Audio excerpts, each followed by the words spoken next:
खबरें हैं जो बिगाड़ती हैं शहरों की चाल, खबरें ही करती हैं आपको मालामाल। खबरों के चलते कहाँ देखने को मिल रहा है एक्शन, क्या होना चाहिए आपका रिएक्शन, ये बताएंगे मुदित जी, खबर बताएंगे हम और निर्णय लेंगे आप, खरीदे बेचे या फिर बने रहें। तो एक एक करके तमाम धुरंधर शहर लेकर के आते हैं जहाँ पर खबरें हैं और उन खबरों का क्या असर होगा वो डिस्कस करते हैं। शुरुआत करेंगे हम यहाँ पर कैनरा बैंक के साथ। कैनरा बैंक पे सुबह ही बात हुई थी, मुनाफा नतीजे ठीक रहे, प्रॉफिट 10% बढ़ा, एनआईआई में 4% की ग्रोथ देखने को मिली है। जीएनपीए ऑलमोस्ट फ्लैट रहा है। तो ज़रा अभी के लिए पूरे सेक्टर पर ही थोड़ा सा आज दबाव देखने को मिल रहा है, पूरे बाज़ार पर ही। कैनरा बैंक पे अभी अगर देखें तो 3% के आसपास की गिरावट है और 130 का भाव। क्या करें मुदित जी, 130 पे अच्छा लग रहा है कैनरा बैंक? देखिए, जो लोग 124 तक देख सकते हैं तो मैं यहाँ पर भी उनको खरीदारी करने की सलाह दूंगा। देखिए, एक हेड एंड शोल्डर पैटर्न बनाया था, उसका ब्रेकडाउन हुआ है। ये नेक लाइन का ब्रेकडाउन आज के सेशन में हुआ है तो थोड़ा सा पेन बढ़ सकता है। 126 127 यहाँ पर ये काउंटर सपोर्ट ले सकता है। तो इसलिए कोई भी अगर यहाँ पर थोड़ा सा रिस्क लेके खरीदारी करना चाहता है 124 124 के एसएल से बाय भी करके चल सकते हैं। जो पोजीशन है होल्ड करने की सलाह है। जो होना था हो चुका है। मार्केट की रैली में बैंक निफ्टी भी पार्टिसिपेट करेगा और बैंक निफ्टी चला तो डेफिनेटली सारे कॉन्स्टिट्यूएंट्स चलते हुए नजर आएंगे। तो इसलिए 124 के एसएल से बाय एंड होल्ड करने की सलाह है। कैनरा बैंक 124 का स्टॉप लॉस लगा लीजिए, वो टूटा तो फिर नीचे जाएगा। लेकिन इन सब के बीच में जो है एक दर्शक की टिप्पणी आई है, धनराशि उन्होंने भेजी है और तेजस नेटवर्क के बारे में जानना चाह रहे हैं। कह रहे हैं कि 540 पे लिया है स्विंग ट्रेड के लिए, स्टॉप लॉस बता दीजिए। आज प्रेशर जो है यहाँ पर ज़्यादा देखने को मिल रहा है तेजस नेटवर्क में सर। 540 पे लिया है, 482 83 का भाव आ गया है सर। 6% के आसपास की गिरावट है। तो ये जो जिस तेज़ी से ये टूट रहा है, हालांकि चला भी बहुत शानदार था, लेकिन अब ये टूट रहा है, क्या ये गिरावट गहराएगी और इनका स्विंग ट्रेड का क्या होगा सर 540 पे? देखिए, थोड़ा सा और एसएल 460 का बनता है आज। अगर एग्जैक्ट स्टॉक को चलना है तो ये कल से ही स्टॉक चल जाएगा या फिर आज लेटर हाफ से ही इसमें बाइंग देखने को मिलनी चाहिए अगर स्टॉक में अपवर्ड मूव आना है। नहीं आना होगा तो करेक्शन कंटिन्यू रहेगी। तो इसलिए आपको क्या करना है, 460 का स्टॉप लॉस लगाना है। 460 का कहीं भी अगर ब्रेकडाउन होगा तो 400 रुपए तक की डाउन साइड देखने को मिलेगी। अगर 460 बच गया तो फिर एक बार 540 की तरफ ये काउंटर मूव कर सकता है। मार्केट में कोई खराबी नहीं है, सेक्टर में कोई खराबी नहीं है। बस आज के सेशन में प्रॉफिट टेकिंग जरूर देखने को मिल रही है, लेकिन अभी भी पैटर्न आज कंप्लीट हुआ है हेल्दी करेक्शन का। तो इसलिए 460 के एसएल से होल्ड करके चल सकते हैं। और एक स्टॉक भी अगर आप बोले तो मैं अरे सर बिल्कुल बिल्कुल, स्टॉक्स तो मतलब जी बताइए सर।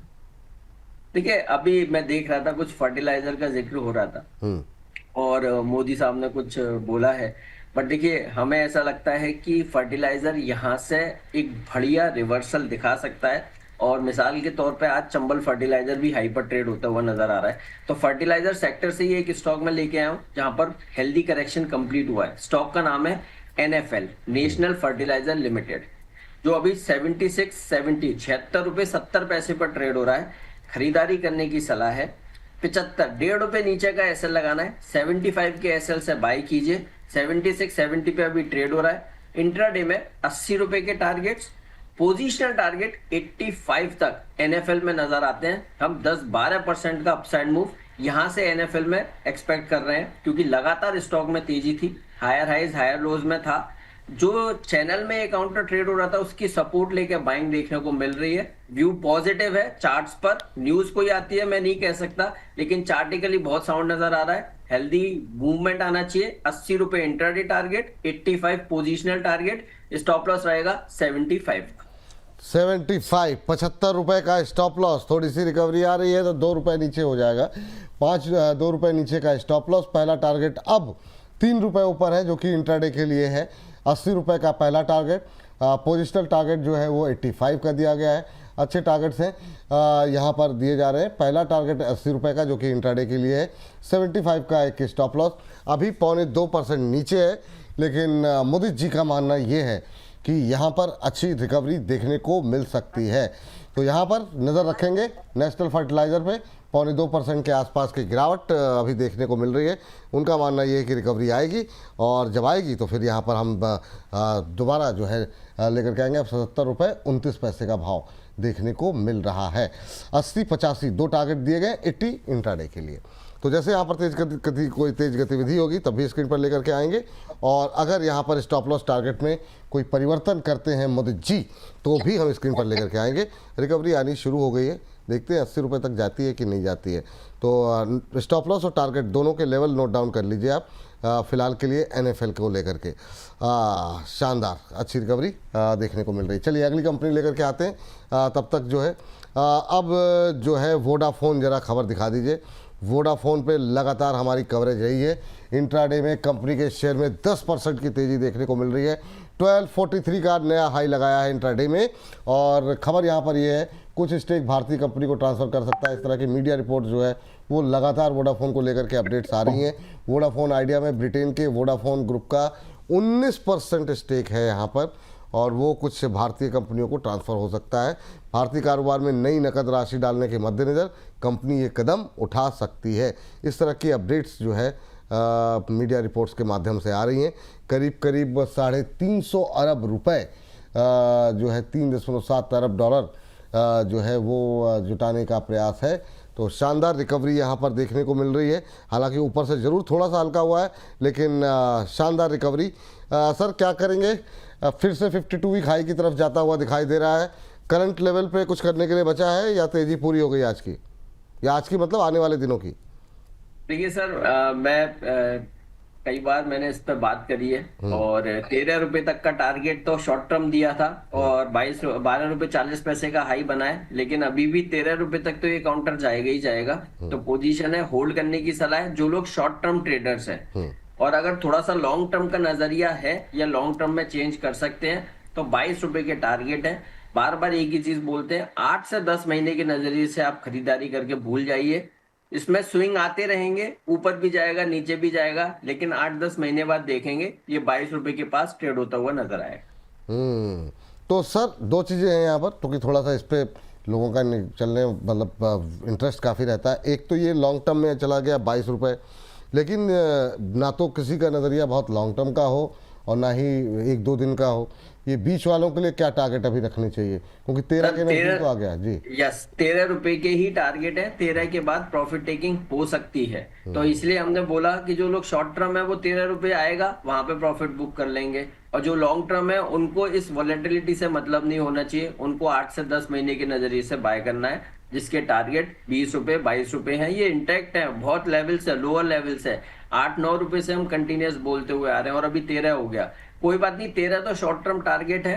13 से मैं ये नहीं बोलूंगा जो लोग जिनका नजरिया शॉर्ट टर्म का है वो यहाँ खरीदेंगे। नो, डिप का वेट कीजिए। हो सकता है डिप में ये काउंटर फिर 11 रुपए पे मिल जाए, 10 रुपए पे मिल जाए, वहां खरीदारी करने की सलाह होगी। नया बाय नहीं करना है। जिन्होंने लेके रखा हुआ है और जो लॉन्ग टर्म के लिए बाय करना चाहते हैं तो वो यहाँ पर बाय कर सकते हैं, लेकिन शॉर्ट टर्म वाले यहाँ पर अवॉइड करेंगे और डिप का वेट करेंगे। 10 रुपए के आसपास नया लॉन्ग करने की सलाह होगी। चलिए ये बात है वोडाफोन को लेकर के। स्काई लाइन एक्जिम करके हमारे एक दर्शक हैं, SCI 348 पे लेके बैठे हैं, लेकिन अगली खबर भी SCI पर ही है तो जो है आपका उत्तर भी दे देते हैं। और ये यहाँ पर जो है कंपनी ने शानदार मुनाफा दर्ज किया है और डबल से ज़्यादा मुनाफा हो गया है। ये YOY बेसिस पे जो है पिछले साल के मुकाबले अगर तुलना करें Q1 की बेसिस पे भी काफ़ी शानदार रिजल्ट्स रहे हैं।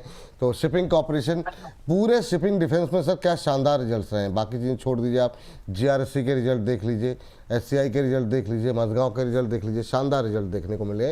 रेवेन्यू 14% बढ़ा है, EBITDA 68% बढ़ा है और सबसे बड़ी बात मार्जिन में जो है क्रॉस द बोर्ड जो है हमने देखा है, क्रॉस द सेक्टर अच्छे इंप्रूवमेंट देखने को मिले हैं। क्या व्यू रहेगा शिपिंग कॉर्पोरेशन में? हालांकि आज ऊपर से हल्का हो चुका है, लेकिन किन लेवल्स पे कंफर्टेबल होंगे क्योंकि रैली एक अच्छी खासी आ चुकी है यहाँ पर? नहीं सर, अभी भी व्यू पॉजिटिव है और स्टॉक अभी और तेजी दिखा सकता है। 380 रुपए तक के अपसाइड मूव देखने को मिल सकते हैं। पोजीशन है बने रहने की सलाह दे रहे हैं। 320 का स्टॉप लॉस लगाइए, होल्ड करके चलिए, 380 के टारगेट्स बनेंगे। तो नई खरीद भी कर सकते हैं सर? बिल्कुल कर सकते हैं। हेल्दी करेक्शन हो चुका है आज और यहाँ नया खरीदारी करने की भी सलाह है। 320 के SL से बाय भी करके चल सकते हैं। चलिए 320 का एसएल लगाएं और ख़रीदारी करने की सलाह है। यहाँ पर टारगेट आपने क्या बोला, 380 ना? यस। 380, हाँ, क्योंकि ये सब ऐसे शेयर है ना जिसमें बहुत व्यूअर्स की नज़रें रहती हैं कि भैया ठीक से इनको समझा दीजिए। कहते हैं आपने ऐसा नहीं पूछा, तो भैया हर तरीके से पूछ लेना ठीक रहता है। अगली कंपनी लेकर के आ जाइए स्क्रीन पर और वहाँ पर देखते हैं क्या कुछ एक्शन जो है देखने को मिल रहा है। और अगला सवाल जो है, अगली टिप्पणी जो है बैंक ऑफ इंडिया पे ले लेते हैं। बैंक ऑफ इंडिया पे भी नहीं, बैंक ऑफ इंडिया से पहले एमसीएक्स ले आइए अगर हो सके तो। एमसीएक्स में जो है सर, ये ज़रा बताइए कि क्या यहाँ पे खरीदारी कर सकते हैं क्या, क्योंकि ये पूरी कैपिटल मार्केट की थीम की कवरेज हमारी लगातार रही और यहाँ पर भी शानदार रिजल्ट्स रहे। अब क्या संभावनाएं दिखाई दे रही हैं? 291% प्रॉफिट, रेवेन्यू 205% बढ़ा, मार्जिन्स पे हम देख रहे हैं 55 से बढ़ के 74% हो गए अभी। और जिस तरीके से अभी क्रूड में और बाकी जगहों पे एक्शन देखने को मिल रहा है, एमसीएक्स का फ्यूचर क्या दिखाई दे रहा है? बहुत अच्छा दिख रहा है और 3600 के टारगेट्स तो बनते हैं जिस तरह की रैली बनाई है। देखिए, हर वो काउंटर बड़ी रैली बनाता है जो मूवमेंट के बाद थोड़ा सा कंसोलिडेट करता है। जैसे ही ब्रेकआउट आता है बड़ा अपसाइड मूव देखने को मिलता है और एमसीएक्स हर बार वही करता है, एक पोल बना देता है, फिर कंसोलिडेशन बनाया और फ्लैग पैटर्न बना के वो ब्रेकआउट दे देता है। तो अभी भी उसी तरह के पैटर्न है, 3600 के टारगेट्स बनते हैं। तो जिसके पास भी पोजीशन है एमसीएक्स की, होल्ड करने की सलाह है और नया बाय करेंगे। थोड़ा सा डिप आने दीजिए 3100 के आसपास और 3050 के आसपास अगर मिलता है, नया बाय करने की भी सलाह होगी। 3600 के टारगेट्स नजर आते हैं, स्टॉप लॉस रहेगा 2900 का। ये बात यहाँ पर एमसीएक्स को लेकर के निकल करके आई है। इसके बाद चलते हैं एक और इंटरेस्टिंग शेयर जिसके रिजल्ट काफ़ी अच्छे रहे, वो लेकर के आते हैं। वो है टाटा कंज्यूमर के रिजल्ट काफ़ी शानदार रहे। टाटा कंज्यूमर की अगर बात करें तो डबल डिजिट में प्रॉफिट बढ़ा, रेवेन्यू में भी डबल डिजिट की ग्रोथ देखने को मिली, 21% की ग्रोथ प्रॉफिट में, रेवेन्यू 18% बढ़ा, एबिटा 27% बढ़ा, मार्जिन्स भी 1% के आसपास इंप्रूव हुए हैं।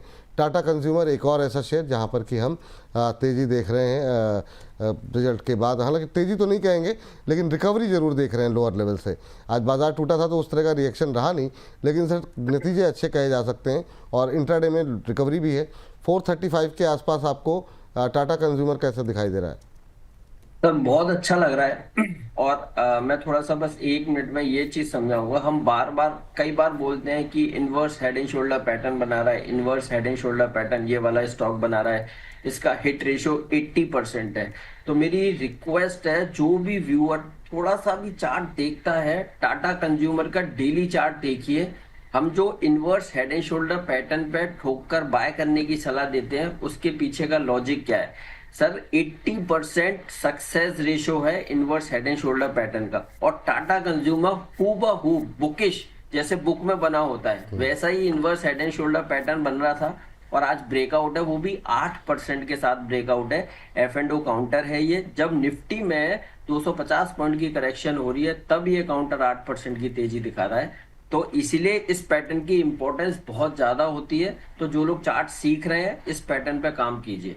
टाटा कंज्यूमर में और तेजी बनेगी, 1400 रुपए तक के अपसाइड मूव नजर आते हैं। जिसके पास भी पोजीशन है होल्ड कीजिए। Inverse head and shoulder pattern का फ्रेश ब्रेकआउट तगड़े वॉल्यूम के साथ आया है। ये वॉल्यूम जैसे विटामिन हमारी बॉडी में काम करता है ना, तो उसी तरह से चार्ट्स पर वॉल्यूम काम करता है। तो वॉल्यूम के साथ ब्रेकआउट है, रैली बनेगी, 1400 रुपए तक के अपसाइड मूव टाटा कंज्यूमर में नजर आते हैं। सर फिर आप होल्ड करने की सलाह तो बोली, पर आप क्या नई खरीदारी के लिए अभी नहीं बोलेंगे? सर डिप में बाय करेंगे क्योंकि 8% ऊपर है और 1-2% का करेक्शन आए खरीद लीजिएगा, बिंदास होकर खरीद लीजिएगा। 1400 रुपए तक के अपसाइड मूव नजर आते हैं। 1400 रुपये तक के अपसाइड मूव नज़र आते हैं। ये बात यहाँ पर टाटा कंज्यूमर को लेकर के निकल करके आई है। सर एक टिप्पणी दर्शक की ले लेते हैं। एवेंटेल को लेकर के बहुत देर से दिलीप जी परेशान है, कह रहे हैं डायरेक्टर साहब मेरा क्वेश्चन लगवा दें एवेंटेल शेयर पर, फ्रेश बाइंग का व्यू जानना चाह रहे हैं। तो एक नज़र एवेंटेल पे डाल लेते हैं। एवेंटेल अभी जो है वो चल रहा है 168 के आसपास, 2-2.25% के आसपास की मजबूती है। ऊपर से अब थोड़ा सा हल्का हो रहा है लेकिन फ्रेश बाय करना चाह रहे हैं भाई साहब। सर फ्रेश बाय कर सकते हैं, कंटिन्यूस पैटर्न है इस स्टॉक में, रैली और स्ट्रेच कर सकता है और इसमें करीब 182 और 190 रुपए तक के अपसाइड मूव नजर आते हैं।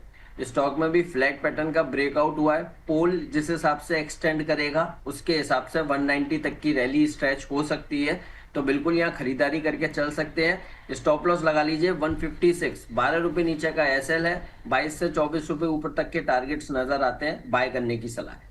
बाय करने की सलाह है। चलिए अगली खबर लेकर के आते हैं और वहाँ पर देखते हैं कि क्या कुछ गतिविधियाँ होती हुई दिखाई दे रही हैं। बैंक ऑफ इंडिया आ गया। चलिए 82% कंपनी का मुनाफा बढ़ा है, एनआई 2%, जीएनपी में इम्प्रूवमेंट है यहाँ पर। और सर बैंक ऑफ इंडिया आज इस गिरते बाज़ार में, जब बैंक निफ्टी में हम देख रहे हैं कि प्रेशर देखने को मिल रहा है, तो भी ये शेयर जो है वो मजबूती दिखा रहा है 3-3.25% के आसपास की।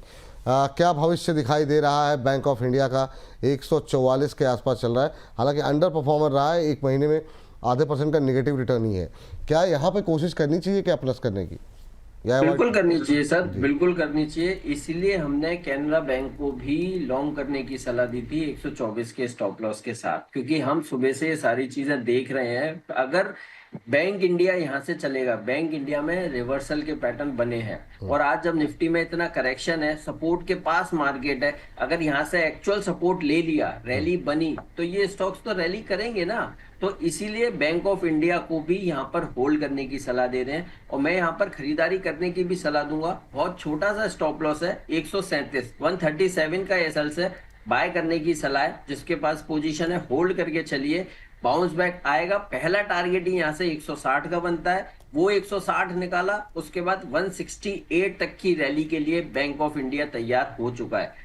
यहाँ से जो भी बाउंस बैक आएगा, बैंकिंग स्टॉक्स में बड़ी रैली देखने को मिलेगी, क्योंकि मेजर और मैक्सिमम करेक्शन बैंक के सारे स्टॉक्स में देखने को मिल चुका है। तो बैंक निफ्टी आउट परफॉर्मेंस देगा, इसलिए सारे स्टॉक्स चलेंगे। तो बैंक ऑफ इंडिया होल्ड करने की सलाह है, नया बाय करने की भी सलाह है 137 के स्टॉप लॉस के साथ। तो बैंक ऑफ इंडिया नया बाय करने की सलाह है, कैनरा बैंक भी नया बाय करने की सलाह थी ना सर?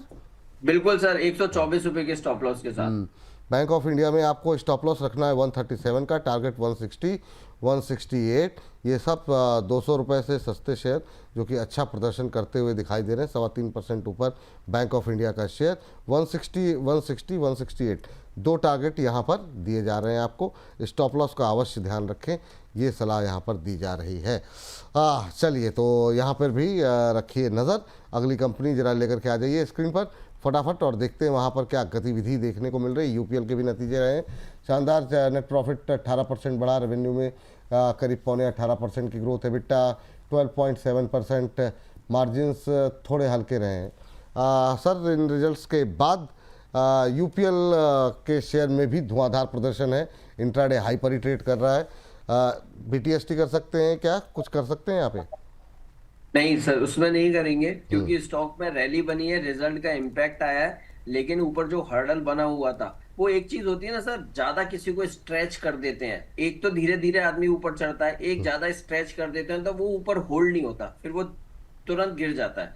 तो यूपीएल में उसी तरह का हुआ है कि स्ट्रेच किया रिजल्ट के बाद और 200 एमए को हर्डल मान के वो निकाल ही नहीं पा रहा है। तो इसलिए इसमें एक प्रॉफिट टेकिंग देखने को मिलेगी। हमारा ये मानना है कि ये स्टॉक फिर एक बार 650, 640 तक की डाउनसाइड दिखा सकता है। जो लोग शॉर्ट टर्म व्यू के साथ जिन्होंने खरीदा हो, यहाँ पे प्रॉफिट हो रहा, एक बार प्रॉफिट बांधने की सलाह है। 640 के आसपास दोबारा मिले फिर वहां खरीदेंगे। अभी हाल फिलहाल हमें लगता है कि ये हर्डल ले लेगा और एक इसमें करेक्शन बन सकती है, तो यहाँ पर प्रॉफिट बुक करने की सलाह दे रहे हैं। यहाँ पर प्रॉफिट बुक करने की सलाह रहेगी। अच्छा सर, चूंकि हमने बात की वोडाफोन को लेकर के, एक आपका फेवरेट स्टॉक था सुज़लॉन, वो अब थोड़ा सा 2 हफ्ते हो गए कंसोलिडेशन में और अब लोग पूछ रहे हैं काफ़ी ज़्यादा क्या करना है क्या नहीं करना। तो ये फिर क्या 50 रुपये पे जाएगा क्या सर? ये 50? नहीं सर, मैंने जब लास्ट इस पे बात करी थी तब 53 रुपए था और 50 रुपए के एसएल से दोबारा बाय करने की सलाह दी थी, तो वो मेरा व्यू इंटैक्ट है। और 62, 64 के टारगेट्स दिए थे, तो उसी टारगेट को लेकर आप 50 रुपए के एसएल से होल्ड करके चल सकते हैं। जिसको यहाँ पर नया खरीदना है वो यहाँ नया भी खरीद सकता है। टारगेट्स 62 और 64 के नजर आते हैं, स्टॉप लॉस रहेगा 50 का। चलिए ठीक है, ये भी बात तो हो गई यहाँ पर। चलिए अब ऑलमोस्ट इस सेगमेंट की समाप्ति पर हैं। थोड़ा सा जरा फटाफट अगर कोई काउंटर दिखाना हो, कोई खबर अगर मिस हो रही हो तो एक बार स्क्रीन पर दिखा दीजिए, ताकि जो है नीवा बूपा का रिजल्ट ले लेते हैं। ठीक है, नेट प्रॉफिट 67% की जो है बढ़ती हुई दिखाई दी है यहाँ पर। और शानदार नतीजे रहे हैं। 345 करोड़ के आसपास कंपनी का मुनाफा यहाँ पर रहा है। अभी जो है अगर हम देखें तो 5-5.5%, ये भी एक छोटा सस्ता शेयर है सर, 85-86 के आसपास, 5.5% ऊपर नतीजों के बाद। ऑपरेटिंग प्रॉफिट पर आप देखिए करीब 200% के आसपास की ग्रोथ देखने को मिली है। क्या करें सर? सर इसमें होल्ड और बाय करने की सलाह है। फ्रेश ब्रेकआउट हुआ है और अभी इतना भाषण दिया हमने inverse head and shoulder pattern पर, सिमिलर पैटर्न का ब्रेकआउट है और आप देख लीजिए तो 6-7% की तेजी अभी भी दिखा रहा है और स्टॉक ने आज के सेशन में हाई 90 रुपए तक लगाया था। और सबसे मेन चीज वॉल्यूम देखिए, 5 करोड़ शेयरों के साथ ये ब्रेकआउट देखने को मिला है। तो जब इतना बड़े वॉल्यूम के साथ ये बाइंग आती है ना, तो ये बाइंग कंटिन्यू रहती है और थोड़ा लंबा चलती है। तो इसलिए यहाँ पर खरीदारी करके चल सकते हैं। 85 रुपीज पर ट्रेड हो रहा है, बाय करके चलिए। स्टॉप लॉस लगाइए 80 रुपए का। टारगेट्स यहाँ से 100 रुपए के बनते हैं, 1.5 से 2 महीने के नजरिए से बाय की। ओह चलिए ठीक, ये बात यहाँ पर निकल के आई है। JSW स्टील भी जरा लेकर के आ जाते हैं फटाफट। लास्ट वो और एक दो काउंटर और हैं, थोड़े से फटाफट कवर करेंगे। गोवा में आयरन ओर ब्लॉक के लिए इन्होंने सफल जो है बोली लगाई है, तो ऑक्शन के लिए इनको आपको बता दें JSW स्टील को प्रेफर्ड बिडर के तौर पर इनको चुना गया है इस ब्लॉक के लिए। हालांकि आज थोड़ा सा सुस्त माहौल ज़रूर है। मिनरल ब्लॉक की अनुमानित iron ore resource 9.6 crore ton के आसपास है। अभी जो है ये शेयर ऑलमोस्ट फ्लैट ट्रेड करता हुआ। सर क्या कुछ टिप्पणियाँ आप करना चाहेंगे? अच्छी रैली रही है पूरे स्टील पैक के अंदर। 9 महीने में इसने भी करीब 40% की शानदार रिटर्न दिए हैं। आपका व्यू क्या होगा JSW स्टील में? सर JSW से पहले एक निफ्टी का कॉल मैं दे रहा हूँ यहाँ पर, और सिंपल है। 23,900 का कल की एक्सपायरी का कॉल खरीदना है निफ्टी का, जो अभी 126 रुपए पर ट्रेड हो रहा है। 23,900 का कल की एक्सपायरी का कॉल बाय करना है 126 रुपए, 127 रुपए पर। इसका टारगेट 200 रुपए का है पहला। दूसरा टारगेट है 240 का। स्टॉप लॉस आएगा 95 का। स्टॉप लॉस करीब करीब 27-28 पॉइंट नीचे है। तो जो लोग खरीद सकते हैं, इतना रिस्क ले सकते हैं, तभी बाय कीजिएगा। हमें लगता है कि बहुत अच्छा रिवर्सल यहाँ से निफ्टी में देखने को मिलना चाहिए। अगर आज ये 200-240 नहीं भी होता है, तो जो लोग कैरी करके जाना चाहते हैं बिल्कुल करके जा सकते हैं। 23,800, 23,900 पे स्ट्रॉन्ग पुट राइटर्स एक्टिव हो चुके हैं, तो बाइंग यहाँ से बननी चाहिए। खरीदारी करने की सलाह है। 23,900 का कॉल 126, 127 पर। चलिए 23,900 की कॉल खरीदने की सलाह है। 126, 127 के आसपास ट्रेड कर रही है। बाकी आप देखते रहिए, काफ़ी तेज़ गतिविधि होती है जब हम लोग डिस्कस करते हैं। तो थोड़ा आप ऐसा ना हो कि आप तो 20 सेकंड बाद सुने और फिर आप कह दें कि अब थोड़ा महंगा। तो आप टारगेट को ध्यान में रखते हुए अपने हिसाब से स्ट्रेटजी प्लान करें। 200 पहला टारगेट और 240, 200, 240 के टारगेट यहाँ पर दिए जा रहे हैं। स्टॉप लॉस रखिए आप 95 का। 95 रुपये के स्टॉप लॉस के साथ खरीदारी करने की सलाह है। 23,900 की कॉल कल के एक्सपायरी की, और यहाँ पर रिकवरी की उम्मीद जता रहे हैं मार्केट में मोदी जी। 126, 127 पे खरीदें। 200 पहला टारगेट, 240 दूसरा टारगेट, 95 के स्टॉप लॉस। चलिए आ गया स्क्रीन पर। तो 23,900 की कॉल 12 मई यानी कल की एक्सपायरी की। 126, 27 जो भी भाव आपको मिले, 128, 30, तो थोड़ा सा देख लीजिएगा। 200 के टारगेट, 240 के टारगेट, 95 का स्टॉप लॉस जो है यहाँ पर रखने की सलाह दी जा रही है। तो जैसे यहाँ पर कोई गतिविधि होगी, अगर कार्यक्रम तो अब समाप्त हो रहा है, इसका विश्लेषण जो है वो हम कल ही कर पाएंगे। तो ये बात है यहाँ पर इसको लेकर के। चलिए तो अब जो है कार्यक्रम जो है वो समाप्त करने की ओर बढ़ते हैं। एक शायद कोई शेयर की बात हो रही थी, लेकिन अभी समय शायद मेरे ख्याल से समाप्त हो गया है। जयदीप सिंह रजौटिया जी कह रहे हैं, सर यहाँ पर ये बात निकल कर आती है कि आपका हर शो सुपर रहता है, कीप इट अप। धन्यवाद धन्यवाद धन्यवाद, बहुत बहुत धन्यवाद। आप लोग ऐसे ही अपना प्यार, अपना भरोसा हम लोगों पर बरसाते रहिए।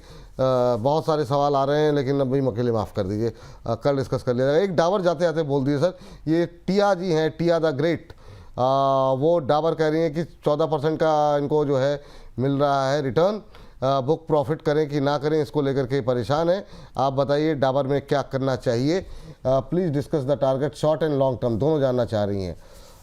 देखिए डावर में यहाँ से तेजी और बन सकती है। 525, 530 तक के अपसाइड मूव नजर आते हैं, तो आपको होल्ड करने की सलाह दे रहे हैं। और आप शॉर्ट टर्म लॉन्ग टर्म छोड़ दीजिए। आपको सिंपल 460 का स्टॉप लॉस लगा के रखना है, 460 के एसएल से होल्ड करना है। जैसे जैसे ऊपर की तरफ ये स्टॉक मूव करता जाए, आप अपने स्टॉप लॉस को ट्रेल करके पोजीशन को होल्ड करके चल सकते हैं। और सर उस टाइम पर जो स्टॉक था दैट वाज जेएसडब्ल्यू स्टील, जिस पे हमें बात करनी थी। हाँ सॉरी सॉरी, वही मैं कहूँ, कुछ तो मिस हो रहा है मुझसे। जी जी जी। यस, तो देखिए जेएसडब्ल्यू स्टील में बहुत अच्छा पैटर्न है। मैं यही बोलूंगा जिसके पास भी पोजीशन है होल्ड करके चलिए, नया बाय कर लीजिए। बहुत छोटा सा स्टॉप लॉस है 1240, 25-30 रुपए नीचे का एसएल लगाइए। 1240 के एसएल से बाय एंड होल्ड करने की सलाह है। सब कुछ ठीक रहता है, अच्छे रिवर्सल अगर निफ्टी में बनते हैं तो 1420 रुपए तक के अपसाइड मूव जेएसडब्ल्यू स्टील में बहुत जल्द देखने को मिलेंगे। चलिए, तो ये बात यहाँ पर जेएसडब्ल्यू स्टील को लेकर के निकल के एक लास्ट डिस्क्लोजर भी साथ में दे दीजिएगा। रिलायंस पावर सर, एक हमारे दर्शक हैं जो कि कह रही हैं कि मतलब रिलायंस पावर पर भी बातचीत कर दीजिए। मंजू तलवार जी हैं, कहीं hello Vipul ji please Reliance power पर व्यू बता दें, क्या यहाँ बाय कर सकते हैं? बिल्कुल कर सकते हैं, और 36 रुपए के टारगेट है हमारे। एक महीना हो गया जब हमने बात किया था, लेकिन स्टॉक में मूवमेंट नहीं आया है। हमारा 26 रुपए का स्टॉप लॉस है, वही स्टॉप लॉस आप रखिए। 28 रुपए अभी सीएमपी है, बाय करने की सलाह है। टारगेट अभी भी इंटैक्ट है। 36 रुपए के अपसाइड मूव के लिए रिलायंस पावर को लॉन्ग करने की सलाह है। हाँ, स्टॉप लॉस क्या बताया आपने? 26 26 का स्टॉप लॉस, 36 का टारगेट। चलिए, तो ये बात रिलायंस पावर को लेकर के हो गई।